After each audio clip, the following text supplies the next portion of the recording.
नमस्कार, रमका क्लासेज पर आपका स्वागत है। लॉन्ग टर्म के सीरीज में आज हम लोग फिर से ये क्लास 9 का मैथ देखेंगे जो छूट गया था। हालांकि बीच में बहुत गैप हो गया है समय अभाव के नाते, तो फिर से हम लोग शुरू करते हैं। ये 10.5 है पुरानी बुक में और 9.3 शायद नए बुक में है, और ये क्वेश्चन नंबर 9 है। फिगर आप देख लीजिएगा। तो इसको ये जितना जटिल है उतना ही आसान है। तो पहले क्वेश्चन समझिए क्या कह रहा है। कह रहा कि two circle intersect at 2 point B and C. ये दो सर्किल है जो एक दूसरे को बी और सी पॉइंट पर इंटरसेक्ट कर रही है। देखिए बी पॉइंट यहाँ पे, सी पॉइंट यहाँ पे, ये दोनों सर्किल एक दूसरे को बी और सी पर ही इंटरसेक्ट कर रही है। थ्रू बी के थ्रू टू लाइन सेगमेंट क्या, A B D and P B Q. देखिए थ्रू बी दो लाइन सेगमेंट कौन कौन सा है, ए बी डी और P B Q are drawn to intersect the circle. ये दोनों लाइन ड्रा किया गया है और सर्किल पर कहाँ इंटरसेक्ट कर रही हैं वो देखना है। तो intersect the circle at A D, A और डी, यानी ए बी डी जो है ए और डी पर इंटरसेक्ट कर रही सर्किल को, और एंड ये पी बी क्यू जो है पी और क्यू पर इंटरसेक्ट कर रही है सर्किल को, इसीलिए रिस्पेक्टिवली लिखा है।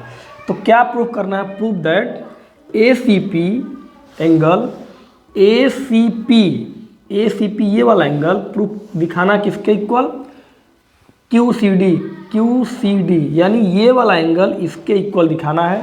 तो ये क्वेश्चन जितना जटिल लग रहा है उतना ही आसान है। चलिए हम सॉल्यूशन देखते हैं। तो इसको करेंगे कैसे आप एक बार समझिए। हम लोग क्या करेंगे, एक प्रॉपर्टी हम लोग पढ़े हैं, किसी भी सर्किल के अंदर, पहले इसको समझिए। सर्किल के अंदर जो ये कॉर्ड हम लेते हैं तो जो सेगमेंट बनता है उस सेगमेंट में बनने वाले सारे एंगल इक्वल होते हैं। Equal angle in same segment. जैसे इसमें जितना भी एंगल बनेगा ये सब क्या होते हैं, एक दूसरे के इक्वल होते हैं। इसी का हम यूज करके इसको सॉल्व कर देंगे। एक बार और समझिए, किसी भी सर्किल में अगर हम कोई कॉर्ड लेते हैं तो जो सेगमेंट बनता है उस सेगमेंट में बनने वाले सारे एंगल इक्वल होते हैं।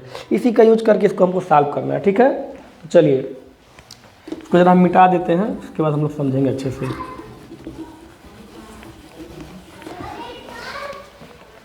तो सॉल्यूशन में हम पहले क्या करेंगे, हम बारी बारी से इसमें कंस्ट्रक्शन कर देंगे। ए को पी से ज्वाइन कर देंगे और डी को क्यू से ज्वाइन कर देंगे। तो पहले क्या करेंगे, पहला स्टेप क्या इसका, join A to P and Q to D. तो इसको ज्वाइन कर दीजिए, ए को पी से ज्वाइन कर दीजिए। आप यहाँ ज्वाइन कर दिया और इसको यहाँ ज्वाइन कर दिया। अब इसी दोनों को बारी बारी से हम कॉर्ड ले लेंगे। Now A P H card, अगर हम ए पी एच कार्ड लेंगे तो देखिए जब ए पी को हम कॉर्ड लेंगे तो हम क्या बताए हैं कि इस सेगमेंट में बनने वाले सारे एंगल क्या होंगे, इक्वल होंगे। देखिए ए पी कॉर्ड है तो इसमें ये जो एंगल बन रहा है ये वाला जो एंगल होगा वो इसके इक्वल होगा। कैसे, क्योंकि ए पी हम कॉर्ड ले रहे हैं तो इस सेगमेंट में, देखिए इसी सेगमेंट में है ना, ये लाइन, ये जो एंगल है इसी कॉर्ड पर बना है, और सेम यही वाला देखिए यही कॉर्ड है, ये वाला एंगल। तो जब हम ए पी का कॉर्ड लेंगे तो कौन कौन सा एंगल इक्वल हो जाएगा, ये और ये एक दूसरे के इक्वल हो जाएगा। ऐसा प्रॉपर्टी है। तो लिखेंगे हम angle A C P, angle A C P is equal to, ये किसके इक्वल होगा, ए बी पी के, एंगल ए बी पी के। और क्या लिखेंगे, equal angle in same segment. क्या लिखेंगे हम, equal angles in same segment. ये आप यहाँ सामने लिख देंगे इसके। यही जो है देखिए ए सी पी ये वाला एंगल इसके इक्वल हो गया, इसको इक्वेशन 1 भी मान लीजिए आप। अब जब हम क्यू डी को हम जब कॉर्ड मानेंगे, चाहे डी क्यू को, जब डी क्यू को हम कॉर्ड मानेंगे तो देखिए इस कॉर्ड में जो सेगमेंट बन रहा है उस सेगमेंट में ये वाला जो एंगल है वो इसके इक्वल हो जाएगा। आप ध्यान से देखिएगा, डी क्यू एच कार्ड, जब हम डी क्यू एच कार्ड ले रहे हैं, डी क्यू एच, अगेन लिख लीजिए, again D Q as chord, जब डी क्यू को हम कॉर्ड लेंगे तो इस सेगमेंट में ये वाला एंगल इस एंगल के इक्वल हो जाएगा। तो लिखिए angle Q C D, angle Q C D is equal to angle, देखिए क्यू सी डी किसके इक्वल है, क्यू बी डी के, एंगल क्यू बी डी के। तो अब ये एंगल इसके इक्वल हो गया और इसको भी आप इक्वेशन 2 मान लीजिए। पहले यहाँ लिख लीजिए equal angle in same segment,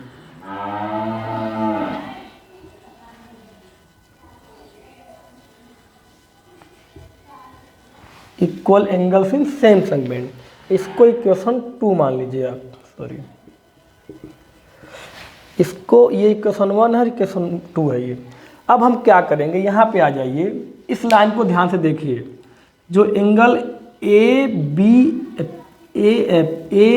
P है, ए बी पी जो एंगल है और क्यू बी डी जो एंगल है उसको देखिए आप, ये वर्टिकली अपोजिट एंगल बन रहा है। आप ध्यान से देखेंगे तो ये एंगल इसके क्या है, वर्टिकली अपोजिट एंगल है, ये एंगल इसके वर्टिकली अपोजिट एंगल है, तो वर्टिकली अपोजिट एंगल इक्वल होता है।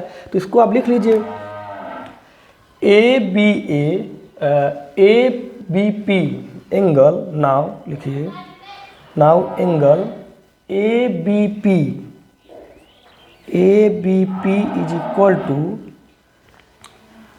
ए बी पी किसके इक्वल है, क्यू बी पी के, क्यू पी डी के या डी बी की, जो भी लिख लीजिए आप, इसको लिखिए क्यू बी डी के, क्यू बी डी के, ये वाला एंगल इसके इक्वल। और कैसे इक्वल है, वर्टिकली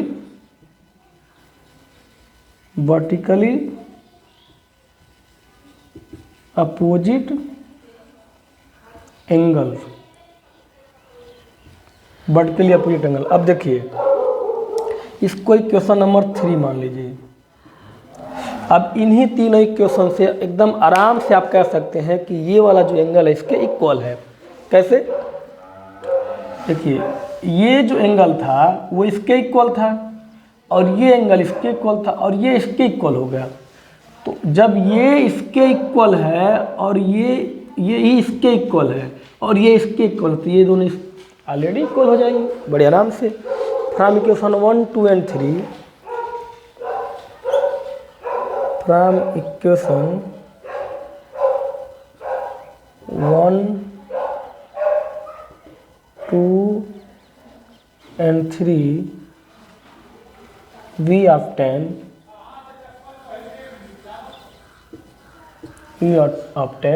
angle ACP किसके इक्वल हो जाएगा, ACP is equal to angle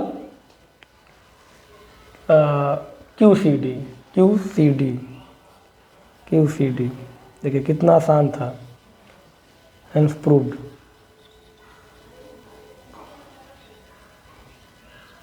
ये इसका पूरा सलूशन है। तो अगर ये आपको पूरा वीडियो समझ में आया है तो मेरे चैनल को लाइक करिए, सब्सक्राइब करिए, अपने दोस्तों के बीच में ज़रूर शेयर करिए। और इसके बाद अब अगला क्वेश्चन देखेंगे। शुक्रिया।